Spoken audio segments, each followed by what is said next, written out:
आज class 10th की science class में हम नया चैप्टर लेकर के आए हैं जो कि केमिस्ट्री का पार्ट है, मेटल्स एंड नॉन मेटल्स। तो आज हम इस चैप्टर के इंट्रोडक्शन को डिस्कस करेंगे। इससे पहले हमने human I and colourful world जो कि फिजिक्स का पार्ट था, इसको डिस्कस किया था। तो आइए स्टार्ट करते हैं मेटल एंड नॉन मेटल का इंट्रोडक्शन स्टार्ट करने से पहले इसका प्रीवियस चैप्टर से क्या कनेक्शन है वो ज़रा रिकॉल कर देते हैं बच्चों आपको।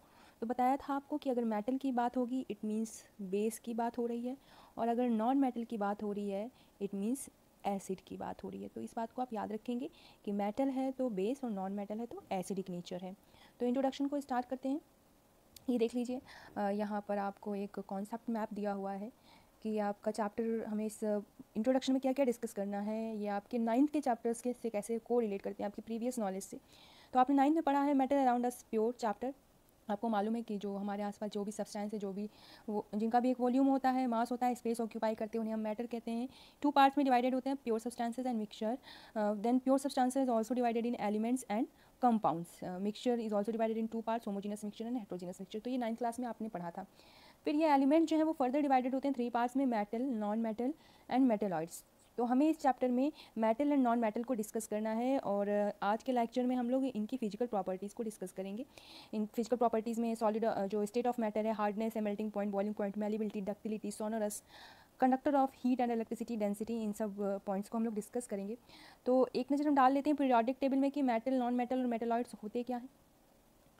तो ये देखिए हमारा पीरियोडिक टेबल है, मॉडर्न पीरियोडिक टेबल की बात हम कर रहे हैं। तो यहाँ पर आप देख रहे होगे रेड कलर से जो शो किया गया है आपको, वो ज़्यादातर क्या है, वो है आपका मेटल। तो आपको पता चल रहा है कि हमारा जो नेचर है, हमारा जो अर्थ है, उसमें 118 एलिमेंट्स जो हैं अभी तक ढूंढे जा चुके हैं। 118 एलिमेंट्स अभी तक ढूंढे जा चुके हैं, और 2015 तक जो है 115 एलिमेंट्स ढूंढे गए थे। उसके बाद अभी जो है 4 एलिमेंट्स रिसेंटली ढूंढे गए हैं, जिसमें से भी मेजर जो अमाउंट है वो है आपका मेटल्स का। तो रेड से मेटल को शो किया गया है, येलो से मेटेलॉइड को, एंड ब्लू से नॉन मेटल को। तो आप इस मॉडर्न पीरियोडिक टेबल में, जिसे मोजले ने दिया था, हेनरी मोजले नाम के साइंटिस्ट ने, periodic classification of element chapter में हम इसे अच्छे से डिस्कस करेंगे। यहाँ देख लेते हैं कि हमारे अर्थ में जिस एलिमेंट का एबंडेंट है, जो ज़्यादा मात्रा में है, वो है मेटल्स, आपको देखने में मिल रहा होगा। और उसके बाद जो आपको दिख रहे हैं वो है नॉन मेटल। नॉन मेटल की संख्या अप्रॉक्स 22 होती है। और इसके बाद मेटल और नॉन मेटल के जंक्शन में जिग जैग मैनर में जो कुछ मेटल मिलते हैं, जहाँ मेटल और नॉन मेटल दोनों मिलते हैं, उन्हें कहते हैं मेटेलॉइड्स। ये मेटेलॉइड्स इसलिए कहलाते हैं, इनको अलग कैटेगरी देकर के इसलिए रखा गया है क्योंकि ये मेटल और नॉन मेटल दोनों की तरह बिहेव करते हैं, मेटेलॉइड्स।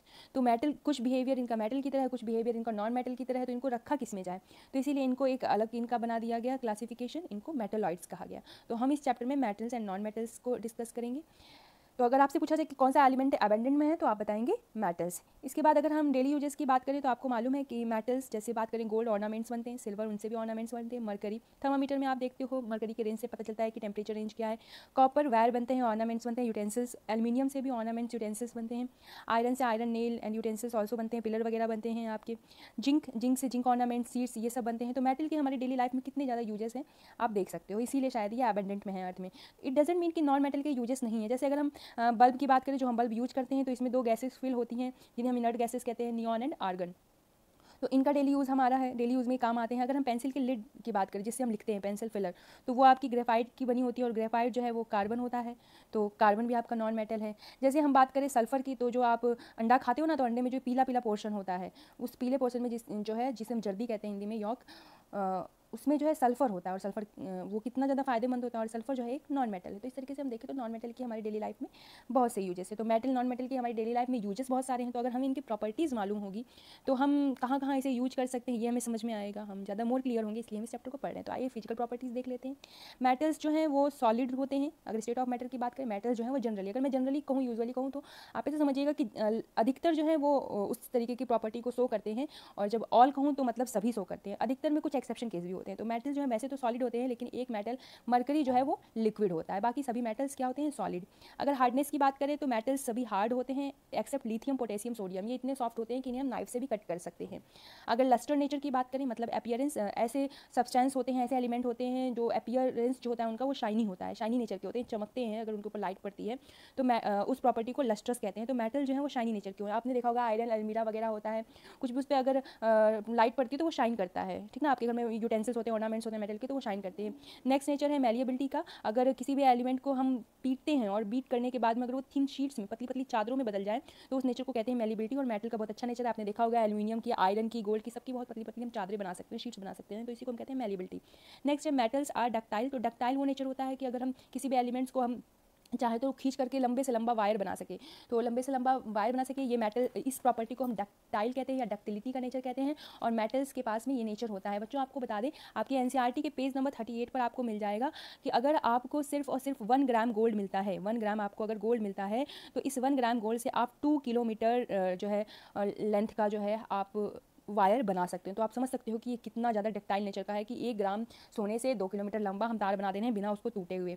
नेक्स्ट बात करते हैं मेल्टिंग पॉइंट की। तो मेल्टिंग पॉइंट जो है वो आपका मेटल्स का हाई होता है, एक्सेप्ट गैलियम एंड सीजियम, इनका लो मेल्टिंग पॉइंट होता है। इनका मेल्टिंग पॉइंट इतना कम होता है कि हथेली में रखते ही ये पिघल जाते हैं, मेल्ट हो जाते हैं। तो लो मेल्टिंग पॉइंट होता है। अगर हाई मेल्टिंग पॉइंट होता है मेटल का, सिर्फ गैलियम और सीजियम ही 2 मेटल ऐसे हैं जिनका लो मेल्टिंग पॉइंट होता है। तो अगर आपसे पूछे कि ऐसे कौन से 2 मेटल हैं जो हथेली पे रखने पर मेल्ट हो जाते हैं, तो gallium and caesium. Boiling point की बात करें तो बॉइलिंग पॉइंट इनका हाई होता है। मेल्टिंग पॉइंट, बॉइलिंग पॉइंट होता क्या है, तो वो टेम्परेचर जिस पर कोई भी सब्सटेंस मेल्ट हो जाए, सॉलिड से लिक्विड में बदल जाए, वो मेल्टिंग पॉइंट। वो टेम्परेचर जिसमें कोई भी सब्सटेंस बॉयल करने लगे, लिक्विड से गैसियस स्टेट में कन्वर्ट होने लगे, तो बॉइलिंग पॉइंट। तो मेटल्स का मेल्टिंग पॉइंट और बॉइलिंग पॉइंट जनरली हाई होता है, लेकिन अगर मेल्टिंग पॉइंट की बात करें तो गैलियम और सीजियम का जो है वो लो मेल्टिंग पॉइंट होता है, हथेली पे रखते ही पिघल जाते हैं। अगर कंडक्टर की बात करें तो मेटल्स गुड कंडक्टर होते हैं हीट के, और सबसे बेस्ट कंडक्टर की अगर बात करें तो सिल्वर और कॉपर। सिल्वर और कॉपर बेस्ट कंडक्टर होते हैं हीट के, लेकिन क्योंकि ये कॉस्टली होते हैं तो हम इनको यूज़ करने की बजाय हम एल्यूमिनियम वगैरह यूज़ कर लेते हैं, हमें सही रेट में मिल जाते हैं। आपको मालूम है हमारे अर्थ में एबेंडेंट में जो एलिमेंट है वो आपका एल्यूमिनियम और आयरन ही है। अगर पुअर कंडक्टर की बात करें तो पुअर कंडक्टर में आपका लेड और मरकरी, ये 2 ऐसे मेटल हैं जो पुअर कंडक्टर हैं हीट के। नेक्स्ट अगर हम बात करें इलेक्ट्रिसिटी की, तो मेटल जो होते हैं वो गुड कंडक्टर होते हैं इलेक्ट्रिसिटी के। अगेन बेस्ट कंडक्टर्स इसमें भी सिल्वर और कॉपर हैं। अब सिल्वर और कॉपर कॉस्टली होता है, हम इसको परचेस नहीं कर सकते, हर जगह यूज़ नहीं कर सकते, तो हम एल्यूमिनियम के जो है वायर यूज़ कर सकते हैं कंडक्टिविटी के लिए। आपने देखा होगा घर वगैरह में यूज़ किया जाता है।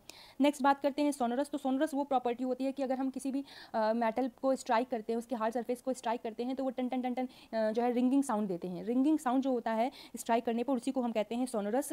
और ये हमने हमेशा किस में हमें मिलेगा, मेटल्स में मिलेगा। तो मेटल जो होते हैं वो सोनरस नेचर के होते हैं। यही रीज़न होता है कि स्कूल की जो बेल होती है ना, वो मेटल्स के बनाए जाते हैं, वो टन टन टन वाली आवाज़ देते हैं जब उस पर पीटा जाता है। अगर दूसरा कोई सब्सटेंस होता तो ऐसी साउंड नहीं आती, रिंगिंग साउंड नहीं आता, इसीलिए बेल जो है वो हमेशा मेटल के बनाए जाते हैं।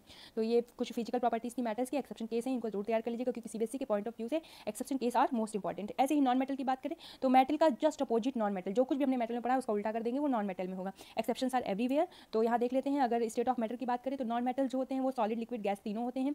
सॉलिड में कार्बन, सल्फर और फास्फोरस होता है। लिक्विड में आपका ब्रोमीन होता है। लिक्विड में सिर्फ एक ही नॉन मेटल होता है, ब्रोमीन। और गैसेज में ऑक्सीजन, हाइड्रोजन और नाइट्रोजन। मेटल में लिक्विड में सिर्फ एक होता था, मरकरी, और नॉन मेटल में सिर्फ एक लिक्विड है, ब्रोमीन।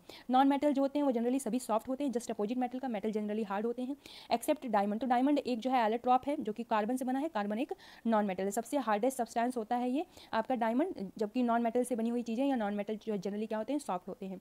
अगर आपसे पूछा जाए कोई नॉन मेटल एलिमेंट, तो कोई एलिमेंट सॉफ्ट नहीं होता, लेकिन उस एलिमेंट से बना हुआ एक सब्सटेंस जो कि डायमंड है वो हार्ड होता है। तो ये डिफरेंस क्लियर रखिएगा। नॉन मेटल्स जो है नॉन लस्ट्रस होते हैं, वो लस्ट्रस नेचर के नहीं होते हैं।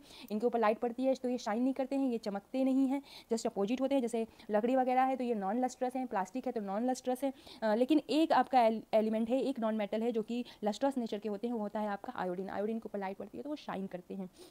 नेक्स्ट बात करें तो नॉन मेटल जो है वो नॉन मैनिएबल होते हैं। अगर इनको हम चाहें कि पीट पीट के पतली सी शीट्स बना सके तो शीट्स नहीं बनेंगी, ये बुरादा बन जाएगा। जैसे लकड़ी को हम पीटे तो बुरादा बन जाएगा, पतली चादर नहीं बनेगी। जैसे हम चौक लेते हैं, चौक को अगर हम पीटेंगे ना तो वो बुरादा बन जाएगा, उसकी पतली पतली चादर नहीं बनेगी। जैसे पेंसिल की लीड है जिससे हम लिखते हैं, तो अगर उसको हम पीटेंगे तो बुरादा बन जाएगा ग्रे कलर का, लेकिन उससे कोई शीट नहीं तैयार होगी। नेक्स्ट नॉन मेटल जो है वो नॉट डक्टाइल होते हैं। इनसे हम चाहें कि खूब लंबी लंबी वायर बना सकें तो वायर भी इनसे नहीं बनता है। पेंसिल की लीड को अगर हम चाहें कि इससे पतला पतला वायर बना देते तो थोड़े थोड़े दूर में टूट जाता है, आप देखते हैं लिखते वक्त। तो ये नॉन डक्टाइल नेचर के होते हैं। नॉन मेटल्स जो होते हैं जो कि सॉलिड होते हैं और लिक्विड होते हैं, उनका लो मेल्टिंग पॉइंट होता है। नॉन मेटल्स जो कि सॉलिड और लिक्विड होते हैं उनका बॉइलिंग पॉइंट भी क्या होता है, लो होता है। तो सॉलिड लिक्विड अगर होंगे नॉन मेटल, गैसेस की बात नहीं की जा रही है, ऑक्सीजन हाइड्रोजन नाइट्रोजन की बात नहीं की जा रही है, तो लो मेल्टिंग पॉइंट और लो बॉइलिंग पॉइंट होता है, जस्ट अपोजिट मेटल की। ठीक, नॉन मेटल्स बैड कंडक्टर होते हैं हीट के, जस्ट अपोजिट मेटल की। Non metals bad conductor of electricity also. तो मेटल्स तो गुड कंडक्टर होते हैं इलेक्ट्रिसिटी के, लेकिन नॉन मेटल्स बैड कंडक्टर होते हैं इलेक्ट्रिसिटी की। लेकिन ग्रेफाइट, अगर ग्रेफाइट की बात करें तो यही एक एक्सेप्शन केस है, जो आपका ग्रेफाइट है यही एक एक्सेप्शन केस है जो कि आपका बेस्ट कंडक्टर या कह लीजिए गुड कंडक्टर होता है किसका, इलेक्ट्रिसिटी का। जबकि ग्रेफाइट क्या है, नॉन मेटल है, ये भी एक कार्बन से तैयार होने वाला सब्सटेंस है जो पेंसिल लीड में होता है, पर ये एक गुड कंडक्टर होता है इलेक्ट्रिसिटी का, जबकि बाकी नॉन मेटल क्या होते हैं, बैड कंडक्टर या पुअर कंडक्टर होता है इलेक्ट्रिसिटी के। नॉन मेटल जो होते हैं वो नॉन सोनोरस होते हैं, मतलब जब हम इसके ऊपर स्ट्राइक करेंगे किसी हार्ड सरफेस से, इस पर बजाने की कोशिश करेंगे तो रिंग रिंग वाली आवाज़ जो है इससे नहीं आएगी, इससे धप धप धप ऐसी आवाज़ आएगी। आपने देखा होगा लकड़ी वगैरह पे पीटिए तो उस पर धप धप धप आवाज़ आती है। आपके पास कॉपी किताब रखा है, उस पर आप पीटेंगे तो आपको धप धप आवाज़ आएगी, टन टन वाली आवाज़ नहीं आएगी। तो ये नॉन सोनोरस होते हैं। तो मेटल्स का जब जस्ट अपोजिट नॉन मेटल्स की आपने प्रॉपर्टी देखी, एक्सेप्शन केसेस आपने देखें, एक्सेप्शन केसेस जो है वो मोर इंपॉर्टेंट है। आई होप आपको ये वीडियो पसंद आया होगा। इस वीडियो का PDF आपको डिस्क्रिप्शन लिंक में मिल जाएगा। आगे की वीडियो को हम लोग नेक्स्ट में वीडियो में डिस्कस करेंगे, आगे के जो टॉपिक्स हैं। आपको पसंद आया हो तो इसे लाइक कीजिए, शेयर कीजिए, सब्सक्राइब कीजिए। Thanks, stay safe, happy and healthy life.